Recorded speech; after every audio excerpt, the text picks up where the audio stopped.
வணக்கம் மாணவர்களே, உங்கள் எல்லோரையும் ரோஜா தோட்டம் சேனலுக்கு அன்போடு வரவேற்கிறேன். மாணவர்களே, இன்று நாம் இயல் 9 தமிழ் 9ஆம் வகுப்பு அன்பென்னும் அரணே என்ற பாடத்தில் கொடுக்கப்பட்டுள்ள மதிப்பீடு வினாக்களுக்கான விடைகளை படிக்கலாமா? முதல்ல என்ன கொடுத்திருக்காங்க? பலவுள் தெரிக, சூஸ் கொடுத்திருக்காங்க. 1. இமயத்துக்கோடு உயர்ந்தன, இவ்வடியில் அடிக்கோடிட்ட சொல்லின் பொருள் யாது? எந்த சொல் அடிக்கோடிட்டு காட்டப்பட்டிருக்கு? கோடு. கோடுன்னா என்ன பொருள்? சரியான விடை மலையுச்சி. 2. தமிழ் புலவரை போலவே ரோம சிந்தனையாளர் கொண்ட கொள்கை. சரியான விடை கடைசி ஆப்ஷன், ஒன்றே உலகம். இந்த விடை எங்க இருக்குன்னு உங்களுக்கு சந்தேகம் வந்ததுன்னா 235வது பக்கத்துக்கு வாங்க. கீழே பாருங்க, கடைசியில ஒன்றே உலகம்னு இருக்கா? ரோம நாட்டு சிந்தனையாளர்களும் ஏறத்தாழ தமிழ் புலவர்களைப் போலவே அதே காலத்தில் ஒன்றே உலகம் என்ற கொள்கையை பாராட்டி வந்தனர். இப்படி இருக்கு இல்லையா? இதைத்தான் அங்க கேட்டிருக்காங்க. விடை ஒன்றே உலகம். அடுத்தது 3. வண்ணதாசனுக்கு சாகித்ய அகாதமி விருது பெற்று தந்த நூல். சரியான விடை ஃபர்ஸ்ட் ஆப்ஷன் இருக்கு பாருங்க, ஒரு சிறு இசை. 4. யாமரம் என்பது எந்த நிலத்தில் வளரும்? விடை யாமரம் என்பது பாலை நிலத்தில் வளரும். 3வது ஆப்ஷன் இ ஆப்ஷன் இருக்கு பாருங்க, அதை எடுத்து எழுதலாம். அடுத்தது 5. கேடில் விழுச்செல்வம் கல்வி ஒருவருக்கு மாடல்ல மற்றையவை, இக்குறளில் பயின்று வந்துள்ள அணி. சரியான விடை ஆ ஆப்ஷன் இருக்கு பாருங்க, பொருள் பின்வரு நிலையணி. இந்த குறள்ல மாடு என்பதும் செல்வத்தை தான் குறிக்கிறது, செல்வம் என்ற சொல்லும் செல்வத்தை தான் குறிக்கிறது. அதனாலதான் பொருள் பின்வரு நிலையணி. வள்ளுவர் ஒரு இடத்துல செல்வம்னு சொல்லியிருக்காரு, இன்னொரு இடத்துல மாடுன்னு சொல்லியிருக்காரு. ஆனா இரண்டிற்கும் பொருள் ஒன்றுதான். அடுத்து பாருங்க, குருவினா. முதல் கேள்வி என்ன கேட்டிருக்காங்க? தமிழ் சான்றோர்க்கும் ரோமைய சான்றோர்க்கும் உள்ள வேறுபாடு யாது? 235வது பக்கத்துக்கு வாங்க. அந்த பக்கத்துல கீழே ஒன்றே உலகம்னு ஒரு தலைப்பு இருக்கு, அது நமக்கு வேண்டாம். அதுக்கு மேல ஒரு பத்தி இருக்கு பாருங்க, தமிழ் சான்றோன் சமுதாயத்திலேயே, இப்படி ஆரம்பமாகுதா? அந்த பத்தியில தான் நமக்கு தேவையான விடை இருக்கு. நீங்க தமிழ் சான்றோன்னு தலைப்பு போட்டுக்கோங்க. அதுக்கப்புறமா 4 வரியை எழுதணும். எதுல இருந்து எது வரைக்கும் நோட் பண்ணிக்கோங்க. தமிழ் சான்றோன் சமுதாயத்திலேயே வாழ்ந்து தன்னால் இயன்றவரை சமுதாயத்திற்கு பல நன்மைகளை செய்வான். இதை எழுதியாச்சு. அடுத்து வாங்க, ரோம சான்றோனுக்கு நாம போகணும். இப்ப கீழே இருந்து அப்படியே நீங்க மேல போங்க பார்க்கலாம். மேல போனீங்கன்னா முதல் 4 வரி இருக்கு, அதை விட்டுடுங்க. அடுத்த பத்தி தமிழ் மக்கள் சான்றோன் எனப்படும் குறிக்கோள் மாந்தனை பாராட்டிய காலத்தில் ஒரு பத்தி ஆரம்பமாகுதா? அந்த பத்தியில 6வது வரிக்கு வாங்க. 6வது வரியில எப்படி ஆரம்பமாகுது? ரோமையருடைய சாப்பியன்ஸ் அல்லது சான்றோன் என்பவன் சமுதாயத்தில் இருந்து விலகி தன் சொந்த பண்புகளையே வளர்ப்பவனாக இருந்தான். ரோமையருடைய சான்றோர் அரிதாகவே சமுதாயத்தில் தோன்றுவர். இவன் தான் ரோமைய சான்றோர். சரியா? 2 பேருக்குமே என்ன வேறுபாடுன்னு நீங்க நல்லா புரிஞ்சுக்கிட்டா போதும். தமிழ் சான்றோன் தமிழ் சமுதாயத்திலேயே வாழ்ந்து இந்த சமுதாயத்திற்கு நன்மையை செய்வான். ஆனால் ரோமைய சான்றோன் சமுதாயத்திலிருந்து விலகி அவன் சொந்த பண்புகளை வளர்த்துக் கொள்வான். சரியா? இதுதான் வேறுபாடு. அடுத்த கேள்வி என்ன கேட்டிருக்காங்க? 2. பிடிப்பசி கலைய பெருங்கை வேழம், இவ்வடியில் உள்ள இலக்கண குறிப்புகளை கண்டறிக. இதுல என்னென்ன இலக்கண குறிப்புகள் இருக்கு? பிடிப்பசி. பிடிப்பசினா 6ஆம் வேற்றுமை தொகை. 6ஆம் வேற்றுமை தொகையில உருவு மறைந்து வந்திருக்கு. 6ஆம் வேற்றுமை உருவு எது? அது. பிடிப்பசில அது எப்படி மறைஞ்சு வந்திருக்கு? பிடியது பசி. பிடினா பெண் யானை, வேழம்னா ஆண் யானை இல்லையா? பிடிப்பசினா பிடியது பசி, பெண் யானையின் பசி. அந்த மாதிரியான ஒரு பொருளில் எடுத்துக்கொள்ள வேண்டும். இங்கே 6ஆம் வேற்றுமை உருவு அது மறைந்துள்ளது. அடுத்தது கலைய. கலையியல என்ன இலக்கண குறிப்பு வந்திருக்கு? சொல்லிசை அளபடை. ஈ வந்திருக்கு இல்லையா? பொதுவா இந்த எழுத்துக்கள் வரும்போது அது சொல்லிசை அளபடை. அளபடைய பத்தி முழுசா சொல்லணும்னா வீடியோ இன்னும் லென்த்தா போயிட்டே இருக்கும். அதனால ஸ்ட்ரெயிட்டா பதில சொல்லிட்டு வந்துடுறேன். அடுத்தது பாருங்க, பெருங்கை. பெருங்கைனா இதுல எந்த இலக்கண குறிப்பு வரும்? பெருமை கூட்டல் கை என்பது பெருங்கை இல்லையா? மை விகுதியில வந்திருக்கு. அதோட பெரிய சிறிய இந்த மாதிரியான பண்புகளை சொல்லுது, குணத்தை சொல்லுது. அதனால் இது பண்பு தொகை. மறுபடியும் ஒரு தடவை பாருங்க. பிடிப்பசி ஆறாம் வேற்றுமை தொகை, கலைய சொல்லிசை அளபடை, பெருங்கை பண்பு தொகை. அடுத்த கேள்வி, மூன்றாவது கேள்வி என்ன? குறுந்தொகை பெயர் காரணம் எழுதுக. குறுமை கூட்டல் தொகை தான் குறுந்தொகை. குறுந்தொகையில் இருக்கிற பாடல்களின் அடியும் குறைவாகத்தான் இருக்கும். அதாவது மினிமம் வர வேண்டிய அடி 4, மேக்சிமம் 8. ஏதோ 2 பாடல்களில் மட்டும்தான் 9 அடி வந்திருக்கு. அதனால அதை நாம விட்டுடலாம். பொதுவாக எடுத்துக்கிட்டா 4 to 8 இப்படிதான் இருக்கும் குறுந்தொகை.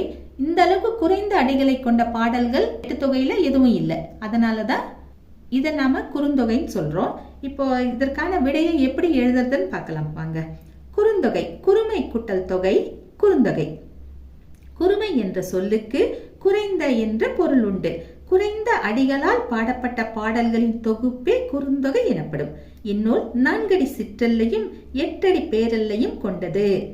4 அடினா 4 வரிகள், சிற்றல்லைனா மினிமம் லிமிட், 8 அடினா 8 அடிகள், பேரல்லைனா அதுதான் மேக்சிமம் லிமிட். சரியா? குறுந்தொகையில இவ்வளவுதான் பாட்டுன்னு நினைச்சிக்க கூடாது. அந்த வரிகள் அளவுதான் 4 to 8 இருக்கும், 4 to 8 வரை இருக்கும். மற்றபடி இங்கே பாடல்கள் அதிகம். குறுந்தொகையில் மொத்த பாடல்களின் எண்ணிக்கை கடவுள் வாழ்த்து நீங்களாக 401. சரியா? அடுத்த கேள்வி, நான்காவது கேள்வி என்ன? நினைத்தேன், கவித்தேன், படைத்தேன், சுவைத்தேன் இத்தொடரில் அமைந்துள்ள உருவகத்தை கண்டறிக. உருவகம்னா ஓமேயமும் ஓமையும் ஒன்றே என்று கூறுவது. ரெண்டையும் ஒன்று அப்படின்னு ஒன்றுபடுத்தி சொல்றதுதான் உருவகம். இங்க எது உருவகம்னு கேட்டிருக்காங்க. நினைத்தேன் கிடையாது, கவித்தேன் கவித்தேன் என்பது உருவகம், படைத்தேனும் கிடையாது, சுவைத்தேனும் கிடையாது. இப்போ விடை எப்படி எழுதலாம்? இத்தொடரில் கவித்தேன் என்பது உருவகமாகும். இங்கே கவிதை தேனாக உருவகம் செய்யப்பட்டுள்ளது. சரியா? அடுத்தது பாருங்க, சிறுவினா. உலக இலக்கியத்தில் காண இயலாத அரிய கருத்துகளாக ஆல்பர்ட் ஸ்வைட்சர் குறிப்பிடுவன யாவை? 233வது பக்கத்துக்கு வாங்க. அங்க கீழே வந்தீங்கன்னா கடைசி பத்தி ஒற்றுமை உணர்ச்சி இந்த மாதிரி தலைப்புல இருக்கா? அந்த பத்தி வேண்டாம், அதுக்கு மேல் பத்திக்கு வாங்க. மேல தமிழ் மக்களிடமோ ஸ்டாய்க்வாதிகள் கூறியது போல இந்த மாதிரி ஆரம்பமாகுதா? அந்த பத்தியில 11வது வரிக்கு வரணும். அதாவது தமிழ் மக்களிடமோ ஸ்டாய்க்கவாதிகள் இப்படி ஆரம்பமாகிற பத்தியில 11வது வரிக்கு வந்தீங்கன்னா ஒழுக்கவியலை இப்படி பிங்க் கலர்ல அழகா எத்திக்ஸ் பிராக்கெட்ல போட்டுருக்கு பாருங்க, ஆரம்பமாகுது இல்லையா? அங்க இருந்து எழுதணும். எது வரைக்கும் எழுதணும் அப்படிங்கறத நான் படிச்சு காட்டுறேன் பாருங்க. ஒழுக்கவியலை நன்கறிந்து எழுதிய உலகமேதை ஆல்பர்ட் ஸ்வைட்சர் திருக்குறளை பற்றி கூறும்போது இத்தகைய உயர்ந்த கொள்கைகளை கொண்ட செய்யுட்களை உலக இலக்கியத்திலேயே காண்பது அரிது என்று கூறுகிறார். அங்க என்பார் அப்படின்னு இருக்கு, அதை எடுத்துட்டு நாம விடைய முடிக்கணும், அழகா முடிக்கணும் இல்லையா? நீங்க என்று கூறுகிறார் இந்த மாதிரி முடிச்சிடுங்க. சரியா? 2. கோர்டன் ஆல்போர்ட் கூறும் 3 இலக்கணங்களை குறிப்பிடுக. பக்கம் 232. இந்த பக்கத்துல தனிநாயகம் அவர்கள் படம் கொடுத்திருக்காங்க இல்லையா? அவருடைய போட்டோ கொடுத்திருக்காங்க இல்லையா? அந்த போட்டோக்கு கீழே இருக்கு பாருங்க ஒரு பத்தி, 3 இலக்கணங்கள் இந்த தலைப்புல கொடுத்திருக்காங்க இல்லையா? இந்த பத்தியை தான் நாம இதற்கான விடையா எழுதணும். முழுசுமாவே எழுதணும், அந்த பத்தி முடிகிற வரைக்கும் எழுதணும். படிச்சு பார்த்தலாம். 3 இலக்கணங்கள். முதிர்ந்த ஆளுமைக்கு 3 இலக்கணங்கள் இன்றியமையாதவை என்கிறார் கோர்டன் ஆல்போர்ட் என்னும் உளநூல் வல்லுனர். முதலாவதாக, மனிதன் தன் ஈடுபாடுகளை விரிவாக வளர்ப்பவனாக இருத்தல் வேண்டும். பிறருடைய நலத்திற்கும் இன்பத்திற்கும் பாடுபடக்கூடிய வகையில் தன் ஆளுமையை விரிவடைய செய்து செழுமைப்படுத்த வேண்டும். இரண்டாவதாக, ஒருவன் பிறரால் எவ்வாறு கணிக்கப்படுகிறானோ அதை அறிந்து கொள்ளும் ஆற்றல் படைத்தவனாக இருத்தல் வேண்டும். மூன்றாவதாக, அவனது வாழ்க்கைக்கு தன் ஓர்மையை தரும் வாழ்க்கை தத்துவத்தை கடைபிடித்து நடத்தல் வேண்டும். நீங்க எழுதும் போது முதலாவதாக போட்டு ஃபர்ஸ்ட் பாயிண்ட்டுக்கு 1 போட்டு முதலாவதாக அப்படின்னு போட்டு அவர் என்ன சொல்லியிருக்காரோ அதை எழுதணும். அதுக்கப்புறம் 2 போட்டு செகண்ட் பாயிண்டா சொன்னதை எழுதணும். அடுத்து 3 போட்டு மூன்றாவதா சொன்ன பாயிண்டை எழுதணும். இப்படி 1, 2, 3 போட்டுட்டீங்கன்னா 3 இலக்கணங்கள் அழகா எடுத்து கொடுத்த மாதிரி இருக்கும். விடை சிறப்பா இருக்கும். சரியா? அடுத்த கேள்வி என்ன கேட்டிருக்காங்க? 3வது கேள்வி, பழங்களை விடவும் நசுங்கி போனது. இடம் சுட்டி பொருள் விளக்கம் தருக. இத எந்த இடத்துல நடந்தது, அதற்கான பொருள் என்னங்கிறத நாம சொல்லியாகணும். அக்கறைங்கிற பாடல் இருக்கு இல்லையா, அந்த பாடல்ல தான் இந்த வரிகள் இடம் பெறுது. வாங்க எப்படி எழுதுறதுன்னு பார்க்கலாம். இடம். இந்த அடிகள் கல்யாண்ஜி எழுதியுள்ள அக்கறை என்னும் புது கவிதையில் இடம்பெற்றுள்ளது. அங்கதான் இந்த வரி வருது. எந்த வரி? பழங்களை விடவும் நசுங்கி போனது அப்படிங்கிற வரி வருது. இதற்கான விளக்கம் என்ன விளக்கம்? தக்காளி கூடையுடன் மிதிவண்டியில் வந்து கொண்டிருந்தார் தக்காளி வியாபாரி. தக்காளி கூடை சரிந்தது. அனைத்து திசைகளிலும் சிதறி ஓடின தக்காளி பழங்கள். மக்கள் தலைக்கு மேலே வேலை இருப்பதாய் நடந்தும் கடந்தும் சென்றனர். இங்கே பழங்களை விடவும் நசுங்கி போனது அடுத்த மனிதர்கள் மீதான அக்கறைதான். இதுதான் பொருள். நசுங்கி போனது தக்காளின்னு நாம நினைக்கிறோம். இல்ல, தக்காளி நசுங்கி போச்சு. ஆனாலும் ஐயோ, ஒருத்தர் வண்டியிலிருந்து இப்படி தக்காளி எல்லாம் கீழே விழுந்து ஓடி நசுங்கி இப்படி போகுதே அப்படின்னு யாரும் உதவிக்கு வரல. அவங்கவுங்க வேலையை பார்த்துட்டு போயிட்டே இருக்காங்க. ஆக இங்க எது நசுங்கி போச்சு? அடுத்த மனிதர்களின் மேலுள்ள அக்கறை. அக்கறைங்கிறது இங்க நசுங்கி போச்சு. 4வது கேள்வி. மணல் விளையாட்டு என்னும் தலைப்பில் சிறு கவிதை படைக்க. கவிதையை அழகாக எழுதும் திறன் எனக்கு மிகவும் குறைவு. இதை நான் இப்பவே சொல்லிடுறேன். இருந்தாலும் ஒரு சின்ன முயற்சியில ஒரு கவிதை கொடுக்கப்பட்டிருக்கு. வாங்க பார்க்கலாம். மணல் விளையாட்டு. இன்று உட்கார்ந்த இடத்தில் விளையாட்டு, கைபேசியில் விளையாட்டு, மடிக்கணினியில் விளையாட்டு. இதற்கு பெயரா விளையாட்டு? இல்லை இல்லை. அன்று எங்கள் விளையாட்டு களம் எது தெரியுமா? ஆற்றங்கரையும் கடற்கரையும் குளக்கரையும் தான். 5 வயதில் வீடு கட்டினோம். வீட்டை இடித்த அலையை துரத்தி ஓடினோம். கல்லில் வடித்தால்தான் சிற்பமா? அப்போதே சிற்பம் வடித்தோம். மணச்சிற்பம் கைவந்த கலை. ஆற்று மணல் தெறிக்க தெறிக்க கபடி கபடி ஆடினோம். உச்சந்தலை முதல் உள்ளங்கால் வரை மணல் மணல் மணல். அன்று எங்கள் ஆடை அழுக்கானது, ஆரோக்கியம் அழகானது. இன்று உங்கள் ஆடை அழகானது, ஆரோக்கியம் கேள்விக்குறியானது. அடுத்து பாருங்க. 5வது கேள்வி. யா மரத்தின் பட்டையை உரித்தது எது? எதற்காக? விளக்குக. இது நமக்கு நல்லா தெரியும். யா மரத்தின் பட்டையை ஆண் யானை தான் முறிக்குது. எதுக்கு அப்படி முறிக்குதுன்னா, அந்த பட்டையை முறிச்சு அதை முறுக்கும் போது அதுல இருந்து தண்ணி வரும். அந்த தண்ணிய தன்னுடைய பெண் யானை, பிடி யானை, பெண் யானைக்கு கொடுக்குது. ஏன்னா அது தாகமா இருக்கு. இதுதான் விடை. இதற்கான விடையை எழுதிடுவோமா? யா மரத்தின் பட்டையை உரித்தது ஆண் யானை ஆகும். ஏன்னா முதல்ல அதை தான் கேட்டிருக்காங்க அவங்க. யா மரத்தின் பட்டையை உரித்தது எது அப்படின்னு தான் கேட்டிருக்காங்க. அந்த கேள்விக்கு முதல்ல பதில் சொல்லிடணும். அப்புறமா எதற்காகங்கிற பதிலுக்கு போகலாம். காரணம். பெண் யானை பசியோடு இருந்தது. அதன் பசியை போக்க ஆண் யானை யா என அழைக்கப்படும் பாலை நிலத்தில் வளரும் மரத்தின் பட்டையை உரித்து அதில் உள்ள நீரை பருகச் செய்து தன் அன்பை வெளிப்படுத்தியது. காரணம் அன்பை வெளிப்படுத்துவதுதான். சரியா? இப்படி எழுதிக்கலாம். இல்ல புத்தகத்துல வேணும் அப்படின்னா பக்கம் 240க்கு வந்தீங்கன்னா மேல சொல்லும் பொருளும் இருக்கு. அது இல்ல, அதுக்கு கீழே வாங்க. பாடலின் பொருள் இருக்கு. பாடலின் பொருள்ல இருந்து 5வது வரிக்கு வந்தீங்கன்னா, பெண் யானையின் பசியை போக்க பெரிய கைகளை உடைய ஆண் யானை மெல்லிய கிளைகளை உடைய யா மரத்தின் பட்டையை உரித்தது அப்படின்னு போட்டுக்கலாம். அடுத்து பாருங்க. 6வது கேள்வி. உருவக அணியை எடுத்துக்காட்டுடன் எழுதுக.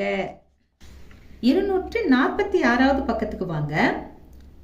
அணி இலக்கணம்னு தலைப்பு இருக்கா அந்த பக்கத்துல? அதுதான் அந்த பாடத்தின் தலைப்பு.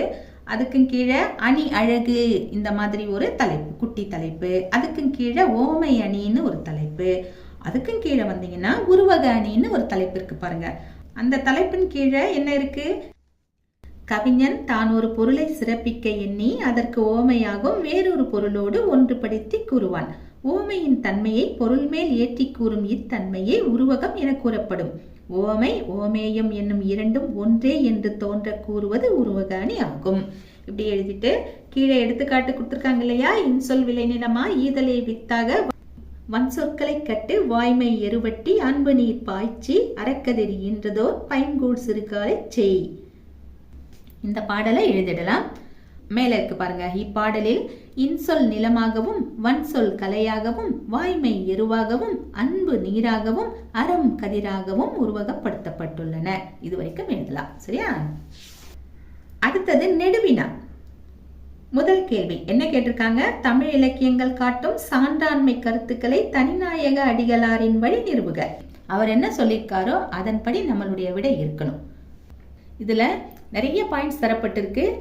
உங்களால எவ்வளவு முடியுமோ அதை பெருசுப்படுத்தி எழுதி காட்டினீங்கன்னா விடை பெருசாவே வரும். முதல்ல 232வது பக்கத்துக்கு வாங்க. பாடம் ஆரம்பமாகுது இல்லையா? முதல் பத்தி உலக நாடுகளையும் மக்களையும். அந்த பத்தியில 6வது வரியில பாருங்க, பண்டை தமிழ் இலக்கியங்களிலேயே தமிழ் புலவர்களால் இப்பண்பு பாராட்டி பாடப்பட்டுள்ளது. இப்பண்புனா இங்க சான்றாண்மை பண்புன்னு பொருள். அதனால நீங்க என்ன பண்ணிக்கலாம், தமிழ் புலவர்களால் சான்றாண்மை பாராட்டி பாடப்பட்டுள்ளது இந்த மாதிரி எழுதிக்கோங்க. அக்காலத்திலேயே ஒரு நாட்டவர் பிற நாட்டவரோடு உறவு பாராட்ட விரும்பி உள்ளனர். இதனை கீழ்காணும் இரு செய்யுள்கள் நமக்கு எடுத்து காட்டுகின்றன. என்ன கொடுத்திருக்காங்க? கணியன் பூங்குன்றனாரின் யாதும் ஊரே யாவரும் கேளீர் என்னும் கொள்கை எல்லா நூற்றாண்டுகளுக்கும் பொருத்தமாக உள்ளது. அடுத்தது என்ன கொடுத்திருக்காங்க? யாதானும் நாடாமல் ஊராமல் என்னொருவன் சாந்துணையும் கல்லாதவாறு என்னும் திருக்குறள் முன்பு எப்போதையும் விட நம் காலத்திற்கு பொருத்தமான அறிவுரையாக விளங்குகின்றது. இதை எழுதிடலாம். இதை எழுதி முடிச்சுட்டு அதுக்கப்புறமா அடுத்த பக்கம் வாங்களேன், 233வது பக்கம். அங்க முதல் ஒரு 4 வரி இருக்கு இல்லையா, அதை விட்டுடுங்க. அதாவது unifying philosophy of life, self unification இருக்குல்ல, அது வரைக்கும் வேண்டாம், அதை விட்டுடுங்க. அதுக்கு கீழே ஒரு பத்தி இருக்கு இல்லையா, லட்சியங்களை கடைபிடித்தும் கற்பித்தும் வருவதால் தான், இப்படி ஆரம்பமாகுது இல்லையா. அந்த பத்தியில 5வது வரிக்கு வாங்க. பிங்க் கலர்ல குறிக்கோள்னு கொடுத்துருக்காங்க இல்லையா. குறிக்கோள் இல்லாத சமுதாயம் வீழ்ச்சி அடையும் என்னும் உண்மையை பண்டைய கால தமிழரும் நன்கு உணர்ந்திருந்தனர். குறிக்கோள் இல்லாதவன் வெறும் சதைப்பிண்டம் என்பதை பூட்கை இல்லோன் யாக்கை போல என்னும் அடியில் புலவர் ஆலந்தூர் கிழார் நிலைநாட்டுகிறார் இருக்கா. இந்த பாயிண்டை எழுதலாம். அடுத்தது அதே 233வது பக்கத்துல கடைசி தலைப்பு பாருங்க. கீழே வந்தீங்கன்னா ஒற்றுமை உணர்ச்சின்னு ஒரு தலைப்பு இருக்கா. அந்த தலைப்புல இருந்து நீங்க ஆரம்பிக்கணும். தமிழ் இலக்கியத்தை ஆராயும் போது பிறர் நல கொள்கைகளையும் பிறர் மீதான அன்பு பாராட்டலையும் முதலில் பரப்புவதற்கு காரணமாக இருந்தவர்கள் தமிழ்நாட்டு பாணரும் புலவருமே ஆவர் என்பதை அறிய முடிகிறது. பாணருக்கும் புலவருக்கும் சொந்த ஊரும் நாடும் உண்டு. ஆயினும் அவர்கள் தமிழ் வழங்கும் இடமெங்கும் சென்று அரசர்களையும் வள்ளல்களையும் மக்களையும் வாழ்த்தி வந்ததால் தமிழகம் என்ற ஒற்றுமை உணர்வு உண்டானது. அம்மொழி பரவிய நிலம் அனைத்தையும் தமிழகம் என்றும் தமிழ்நாடு என்றும் வாழ்த்தினர். பிற நாடுகளை குறிப்பிடும் போது வேற்று நாடு பிற நாடு என்று குறிக்காது மொழி மாறும் நாடு மொழிபெயர் தேயம் என்றே வரையறுத்து கூறியுள்ளனர். இதை எழுதுங்க. அதுக்கப்புறமா அதுக்கு கீழவே தொடர்ச்சியாகவே பாருங்க, இலக்கணத்தில் பரந்த மனப்பான்மைன்னு ஒரு தலைப்பு இருக்கா. அதுல அகத்திணை இலக்கியம் பல்வேறு வழிகளில் பரந்த மனப்பான்மையையும் விரிவான ஆளுமையையும் வளர்த்தது. ஐவகை நிலங்களின் பெரும்பொழுது சிறும்பொழுது கருப்பொருள் ஆகியவற்றை புலவரும் பாணரும் இலக்கியம் பயில்வோரும் தவறாது கற்று வந்தனர். தொல்காப்பியர் நிலத்தை பிரித்த முறை உலகின் பிரிவாகவே அமைந்தது. படுதிரை வையம் பாத்திய பண்பே. கள ஒழுக்கத்திலும் கற்பொழுக்கத்திலும் பிற உயிரொன்றை காதலிப்பதாலும் குழந்தைகளை பேணுவதாலும் இருவருடைய ஆளுமையும் இன்னும் விரிவடைய வாய்ப்பிருந்தது. புலவர்கள் தம் செய்யுள்களில் தலைவன் தலைவி தோழி செவிலித்தாய் ஆகியோரை கற்பனை செய்து பாடுவதால் பிறர் பற்றி அறியும் பண்பை அவர்கள் எளிதாக பெற்றிருக்க வேண்டும். இதை எழுதலாம். அடுத்தது அடுத்த தலைப்பை பாருங்க, நன்மை நன்மைக்காகவே நிற்கு இல்லையா. அதுல 5வது வரைக்கும் வாங்க. கடையேழு வள்ளல்களுள் ஒருவரான ஆய் என்பவரை போற்றுவதற்கு காரணம் அவர் நன்மையை நன்மைக்காகவே செய்ததுதான். பிறர் போற்றுவார்கள் என்றோ வேறு நலன்களை பெறலாம் என்றோ அவர் நன்மைகளை செய்யவில்லை. அதுக்கப்புறம் கீழே பாருங்க, இம்மை செய்தது மறுமைக்கு ஆமினும் அறவிலை வணிகன் ஆய் அலன். பிறர்க்காக வாழும் மக்கள் இவ்வுலகில் இல்லை என்றால் நாம் வாழ்வது அரிது. பிறர்க்காக வாழ்வதே உயர்ந்த பண்பும் பண்பாடும் ஆகும். உண்டாலம்ம இவ்வுலகம் என்ற புறப்பாட்டு இந்த பண்பை அழகாக எடுத்து காட்டுகிறது. இதை எழுதலாம். அடுத்தது அடுத்த பக்கம் 235. ஒவ்வொருவரும் சான்றோர் ஆகலாம்னு தலைப்பிற்கா. அதுக்கு கீழே இருக்கிற அந்த பத்தியை எடுத்து எழுதணும். என்ன தரப்பட்டிருக்கு? திருக்குறளில் பூட்கை மகன் அல்லது குறிக்கோள் மாந்தனின் இயல்புகள் பல கூறப்பட்டிருக்கின்றன. 1. பிறர்பால் அன்புடைமையாகும். இல்லற வாழ்க்கையின் நோக்கம் ஈகை விருந்தோம்பல் போன்ற பண்புகளால் ஆளுமையை வளர்த்தல் ஆகும். இதை எழுதலாம். அப்புறம் அதுக்கு கீழே ஒரு பத்தி இருக்கு இல்லையா, தமிழ் மக்கள் சான்றோன். அந்த பத்தி வேண்டாம். அதுக்கு கீழே ஒன்று இருக்கு பாருங்க, ஸ்டாயிக் வாதிகளின் படி இப்படி ஆரம்பமாகுது இல்லையா, அந்த பத்தியில 4வது வரி பாருங்க. திருக்குறளின் சான்றோரோ பலர் பெருமை, சான்றாண்மை, பண்புடைமை, நட்பு முதலான அதிகாரங்களில் இச்சான்றோனுடைய இயல்புகள் எல்லாம் சொல்லப்பட்டிருக்கின்றன. ஒவ்வொரு மனிதனும் சான்றோனாதல் கூடும், அவனை அவ்வாறு ஆக்குவதே கல்வியின் நோக்கம். ஒவ்வொரு தாயும் தன் மகன் சான்றோன் ஆக வேண்டும் என்றே எதிர்பார்ப்பாள். தன் பிள்ளையை சான்றோன் ஆக்குதல் ஒவ்வொரு தந்தைக்கும் கடமையாகும். அதுக்கும் கீழே ஒரு பத்தி இருக்கு பாருங்க. தமிழ் சான்றோன் சமுதாயத்திலேயே வாழ்ந்து தன்னால் இயன்றவரை சமுதாயத்துக்கு பல நன்மைகளை செய்வான். பிசிராந்தையார் கோப்பெருஞ்சோழனுக்கு கூறியது போல தமிழ் சான்றோர் பலர் வாழும் ஊரே வாழ்க்கைக்கு இன்பத்தை தருவதாகும். இது வரைக்கும் எழுதலாம். சரியா? நிறைய பாயிண்ட்ஸ் தான் இருக்கு, கொஞ்சம் சுருக்கி எழுத வேண்டியதுதான். அடுத்தது பாருங்க, கடைசி கேள்வி, 2வது கேள்வி. தாய்மைக்கு வறட்சி இல்லை என்னும் சிறுகதையில் வரும் ஏழை தாயின் பாத்திர படைப்பை விளக்குக. தாய்மைக்கு வறட்சி இல்லை அப்படிங்கிற பாடத்துல இடம்பெறக்கூடிய அந்த ஏழை தாயின் பாத்திர படைப்பை எழுதணும். முயற்சி செய்யலாமா? கர்நாடக மாநிலத்தில் குல்பர்கா நகரை தாண்டி ஒரு தேசிய நெடுஞ்சாலை இருந்தது. அங்கிருந்து 1 கிலோமீட்டர் தொலைவிற்கு அப்பால் காடுகளுக்கு மத்தியில் இருந்த இடத்தில்தான் இக்கதையில் வரும் ஏழை தாய் வாழ்ந்து வருகிறாள். ஒரு முள்வேலி போட்ட தோட்டத்தின் முன்பகுதியில் ஒரு கல் மாளிகை இருந்தது. அதற்கு அருகிலேயே முக்கோண வாசல் கொண்ட குடிசை இருந்தது. அந்த குடிசையில்தான் ஏழை தாயும் அவளது கணவரும் 2 குழந்தைகளும் 2 சாம்பல் நிற நாய்க்குட்டிகளும் வாழ்ந்து வந்தனர். ஒரு நாள் மொத்த குடும்பமும் பசி மயக்கத்தில் இருந்தது. அப்போதுதான் எங்கிருந்தோ வேகமாக வந்தது ஒரு ஜீப். உருண்டு புரண்டு கணவனை எழுப்பினால் அவன் துடித்துக் கொண்டு எழுந்தான். நாய்க்குட்டிகள் மட்டும் ஜீப்பை பார்த்து பயமில்லாமல் குரைத்தன. ஒரு வழியாக ஜீப் நின்றது. கண்களை துடைத்தபடியே கிடந்த அவளை அவள் கணவன் கை தூக்கிவிட எழுந்து நின்றாள். ஜீப்காரர்களை முறைத்தாள். அப்போது ஜீப்பில் இருந்து ஒரு அதிகாரி குதித்தார். அவருடனேயே வேறு சிலரும் குதித்தனர். அந்த அதிகாரிக்கு 45 வயது இருக்கலாம். அந்த கல் மாளிகை படிக்கட்டுகளில் அவர்கள் தகுதிக்கு ஏற்ப உட்கார்ந்தார்கள். பியூன் அதன்படியே அனைவருக்கும் வாழை இலையை கொடுத்தான். ஏழை தாயின் கணவனுக்கு பயம் வந்தது. இருந்தாலும் குடிசைக்குள் சென்று மண்பானை தண்ணீரை கொண்டு வந்தான். மண்பானையை வைத்துவிட்டு திரும்பி பாராமல் நடந்த போது அந்த அதிகாரி அழைத்தார். பியூன் வந்தான். பாதி பிரியாணியோடு தட்டை எடுத்து நீட்டினார். தயங்கியபடி வாங்கினான். மற்றவர்களுக்கு பரிமாற போன அவனை அதிகாரி தடுத்து நிறுத்தினார். மேலும் சில உணவு வகைகளை அள்ளி கொடுத்து எடுத்துச் செல்லும்படி முதுகை தள்ளினார். அவன் மனைவியோ அவனை கண்களால் கண்டித்தாள். பிறகு தன் தலையை தன் கைகளாலேயே அடித்துக் கொண்டாள். கோபமாக பேசினாள். என்ன பேசியிருப்பாள்? அந்த அதிகாரி அந்த குடும்பத்தை நோக்கி நடந்து வந்தார். அவள் கணவனுடன் வாதாடியபடியே இருந்தாள். குழந்தைகளுக்கும் நாய்களுக்கும் உணவை கண்டவுடன் மகிழ்ச்சிதான். நிலைமையை அவள் புரிந்து கொண்டாள். அவளுக்கும் பசித்தது. சப்பாத்தியையும் உருளைக்கிழங்கு பொரியலையும் முட்டையையும் பிரியாணியையும் அனைவருக்கும் கொடுத்தாள். நாய்களுக்கும் கவலம் கவலமாக போட்டாள். குழந்தைகள் சாப்பிடுவதை அனுதாபத்தோடு பார்த்தாள்.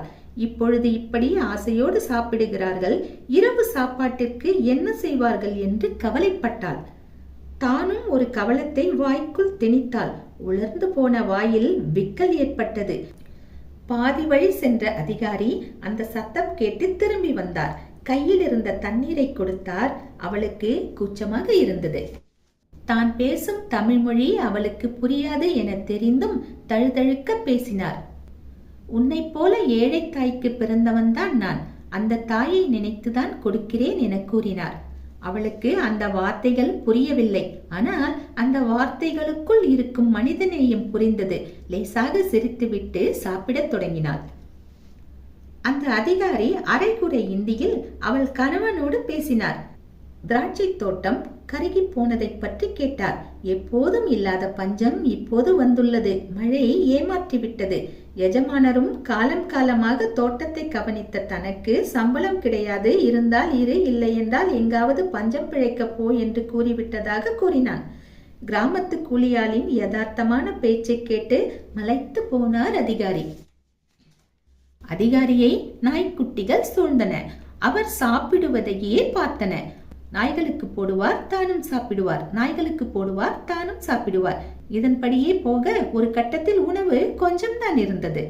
மீண்டும் மீண்டும் அவரை நாய்க்குட்டிகள் தொந்தரவு செய்யவே அவள் பொறுக்க முடியாமல் சின்ன கல்லை எறிந்தாள், மண்கட்டியை எறிந்தாள். ஒன்று ஓடி போனது, இன்னொன்று அங்கேயே படுத்தது. அருகில் வந்து அதனை மெதுவாக தூக்கி போட்டாள். பின் மீண்டும் அதனை நெருங்கி செல்ல அது திராட்சை தோட்டத்திற்குள் ஓடியது. பின்பு அவள் உணவு உண்ண ஆரம்பித்தாள். இவ்வளவு சுவையான உணவை அவள் உண்டதில்லை. மெல்ல உண்டாள். நாயின் ஓல ஒலி அவளை இழுத்தது. தட்டை வைத்துவிட்டு தோட்டத்திற்குள் சென்று முனகிய நாய்க்குட்டியை பார்த்தாள். வாரி எடுத்தாள், முதுகை தடவினாள், மடியில் போட்டு தாளாட்டினாள். தட்டில் இருந்த உணவை கவலம் கவலமாக உருட்டி உருட்டி ஊட்டிவிட்டாள். அந்த நாய்க்குட்டியோ வெகு செய்து கொண்டே கவலத்தை கவ்விக்கொண்டே இருந்தது. தட்டில் இருந்த உணவு குறைய குறைய ஏழைத்தாயின் தாய்மை கூடிக்கொண்டே இருந்தது. இக்கதையில் ஏழைத்தாயின் பாத்திரம் மிக அருமையாக படைக்கப்பட்டிருந்தது.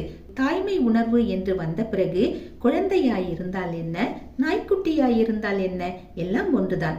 அதேபோல் தாய்மை என்ற உணர்விற்கு ஏழை பணக்காரன் என்ற பேதமும் இல்லை. வறுமையிலும் செம்மையாக வாழ்ந்து குழந்தைகளுக்கும் நாய்க்குட்டிகளுக்கும் சிறந்த தாயாக விளங்கிய ஏழை தாயின் கதாபாத்திரம் மிக அருமை. மாணவர்களே, இதற்கடுத்து மொழியை ஆள்வோம், மொழியோடு விளையாடு பயிற்சிகள் எல்லாம் வருது. இதையெல்லாம் நாம அடுத்த வீடியோல பார்க்கலாம். டாடா, பாய்.